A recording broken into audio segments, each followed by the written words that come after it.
And welcome to another episode of the Weekly Stash. This is Ed Garrett with Joe Gagel here, trying to bring all the best of the comics world.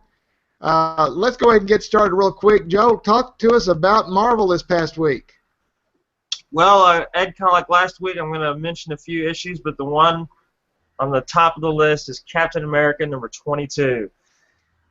He's lost his super soldier serum, and he's been reduced to a near 90-year-old man by the Iron Nail. And in this issue, we kind of get to see that Arnim Zola, Captain America's been stuck in Dimension Z for quite a while, where Arnim Zola has a terrible rule over that particular area, and he's now successfully invading New York City now, and he is working alongside of the Red Skull, not for him, and that is something they really make clear in this issue, that he is not a lackey. They are working together because we're starting to see some of the seeds planted for the Axis crossover coming up in the fall, which is basically going to be like an Axis of villains versus the Avengers and the X-Men, led by the Red's Onslaught.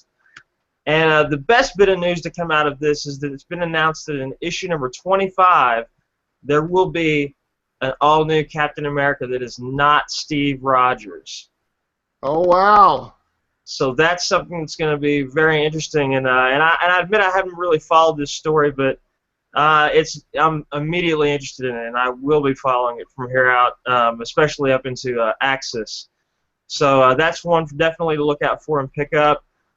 We've seen Deadpool versus Deadpool. Deadpool versus Carnage just ended, and now we have Deadpool versus X-Force, a time-traveling event that takes us to the 90s, back before the coveted issue of New Mutants 98, before Deadpool and Cable even met. Deadpool is running through time. He is taking out historical figures on a list for some strange reason, but Cable assembles what was going to be his X-Force in the future to chase him and stop him, and it's been pretty neat so far. And if you've liked any of the other ones, I suggest you all pick it up. Another favorite of mine that really shined this week was Moon Knight number 5. They've really taken this character and the style and everything. It's been fantastic, especially in this issue.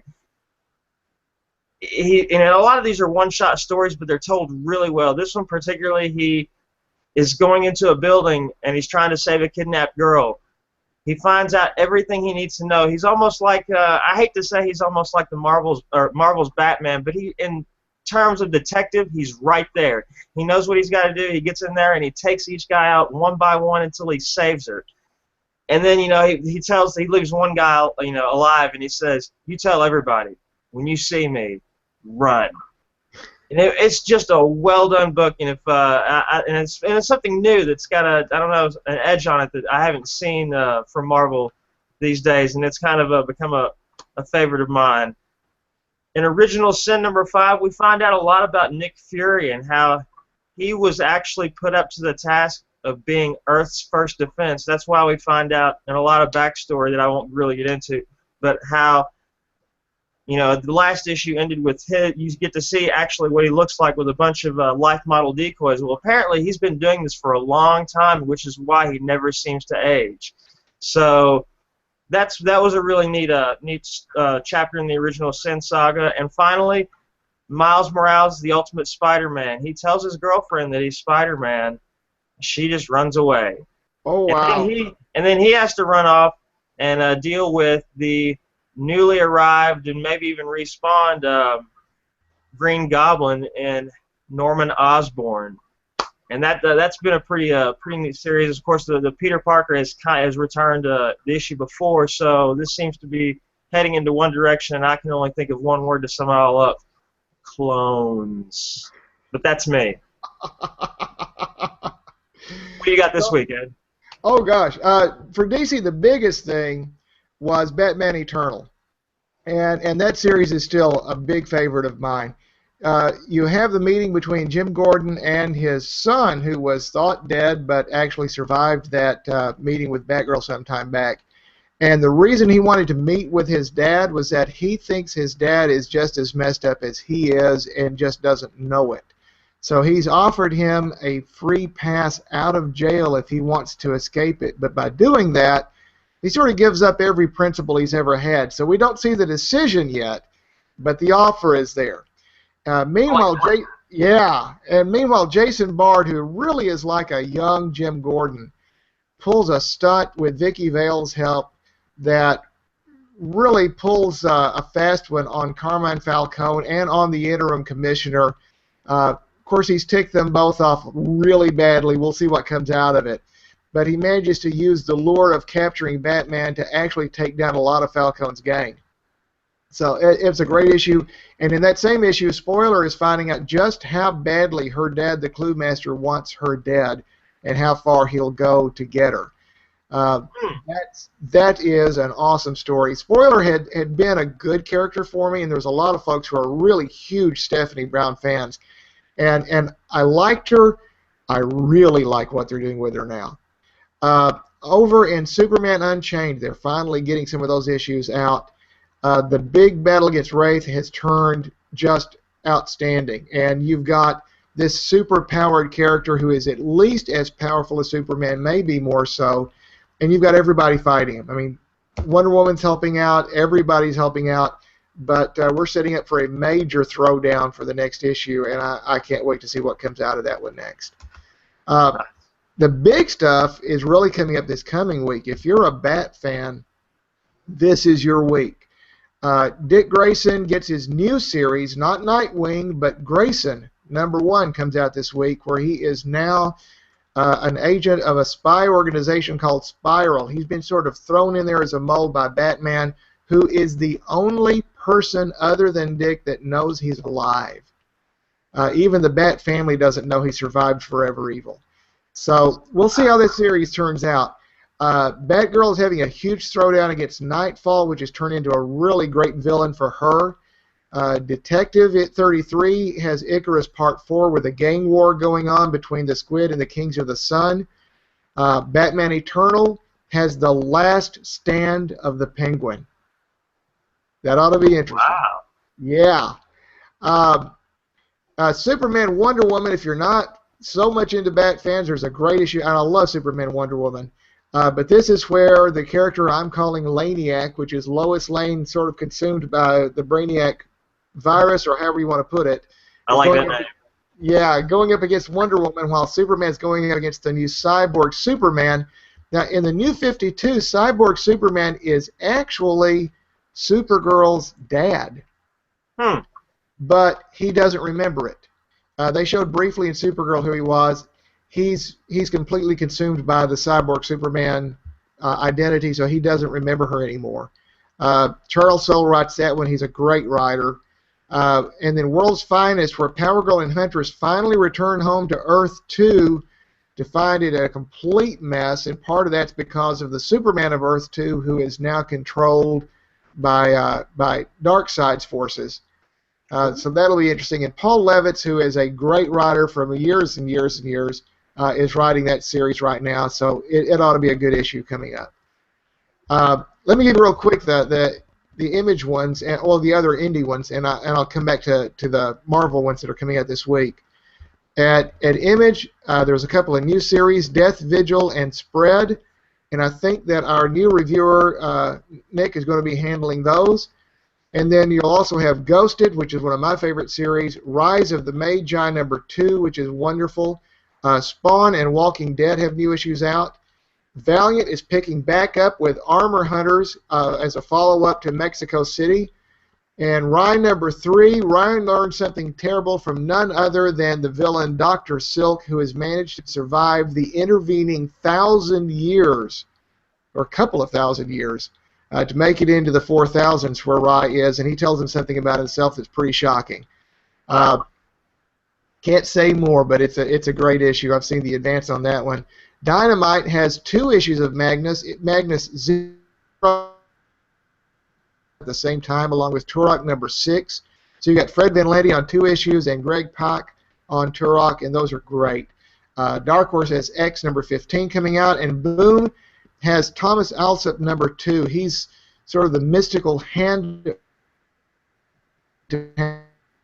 as its mystic protector from dark forces. Only he's the last in the line of it, and he's become a reality TV star. So there's some folks who are not happy with that are in the spirit world. And then Lumberjanes #4, which is one of the neat all-ages adventures. If you haven't checked it out and you love all-ages books, that's a definite to grab. And that's sort of the highlights of the indies coming out. What's coming out from Marvel? Well, I got a pretty decent list. Got a big week for the world of Spider-Man. Superior Foes #13. A 100th anniversary special, which they're kind of doing with about 4 or 5 different book titles, and all of these take place in the year 2061. And I read the Fantastic Four one this past week, and it was pretty neat. So, and this Spider-Man one kind of looks like the Kingpin in the future has the Venom suit, so it looks like it might be a really interesting story. And also another favorite Spider-Man of mine returns with this a brand new volume in Spider-Man 2099 #1. He's back. He's still in the present day, so we're going to follow him, I guess, for a while and see what he gets into in the now. Got a bunch of Original Sin titles. Original Sins #3.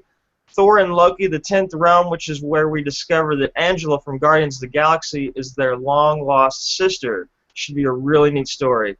It continues also in Fantastic Four #7, Deadpool #31, Avengers #32, and All New Invaders #7. In the mutant world books, we've got Nightcrawler #4, Amazing X-Men #9, All New X-Men 29, a favorite of mine, X-Force #7, and 2 Months to Die, Wolverine #10. That's going to be wild.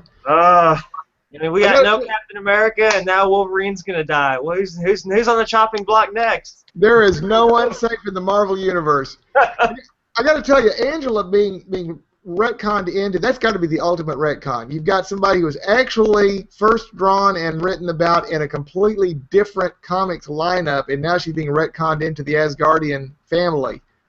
And I've enjoyed her character immensely. I thought they've done a really good job with her, especially she's found her own special niche in the Guardians universe that I find to be quite interesting. Her and Gamora are like surrogate sisters all of a sudden. They're like, oh, let's fight and kill people together. It's fun. So it's been, and it'll be really neat to see how all this plays out in the Asgardian realm, as you said. I'm really interested in that retcon. Sounds good. Oh, over in TV, there was an announcement today that Brandon Routh, who played Superman in Superman Returns, is going to go to the small screen to play a small role. Ray Palmer as the Atom. I'm looking forward to that. Superman Returns was not necessarily my favorite Superman movie, and that's the understatement of the year. But it was not his fault. He really did a good job with the script he was given. I'm looking forward to doing Ray Palmer. I think that'll be a great role for him. And it sort of... Go ahead. No, mine was off topic. You go ahead and finish it up. Okay, well, it just shows that with Arrow, they're really bringing in more and more of the Justice League in here. You've already had folks like Black Canary, you've got the Flash, you've got the Atom. They're slowly building a DC universe there and it's being done the right way. I wish they could do that for their movie when it's coming up, but this is going to be pretty cool. I totally agree. And this is on a side note. I don't know if this is going to be what I've heard, but The Walking Dead, not this one that you mentioned, but I want to say it was the previous issue, maybe 127, marks the first appearance of a character who they're going to do a TV show on, I think, with Robert Kirkman. And he's also having his own spin-off character. I want to say maybe it's Outcast, maybe, yes. So so fans are, those two issues might be, and they're already available now, and I think a lot of them are out of first print, and they may be worth something down the line if people are looking to pick something up that might catch on. I don't know, but just word, little bird told me, so I've got my copies. Okay. Oh, one last plug here. There is a series we follow on Monkey Brain, which is a great digital comics platform, and it's called Knuckleheads. And it's the ultimate slacker superhero who and so they're actually collecting the first arc into print, and IDW has got it coming out this Wednesday. So be sure to check with your comic shop on that. Knuckleheads is hilarious. It's got the right mix of action and stupidity to make it really entertaining, and we've had a lot of fun with it. So just wanted to put a last plug in for that one. Is there anything else that you've got before we cut out for the week? I think I'm good, Ed. All right, well, guys, thanks for digging the stash. Keep checking TM Stash for all your latest news and reviews, and we'll see you next week.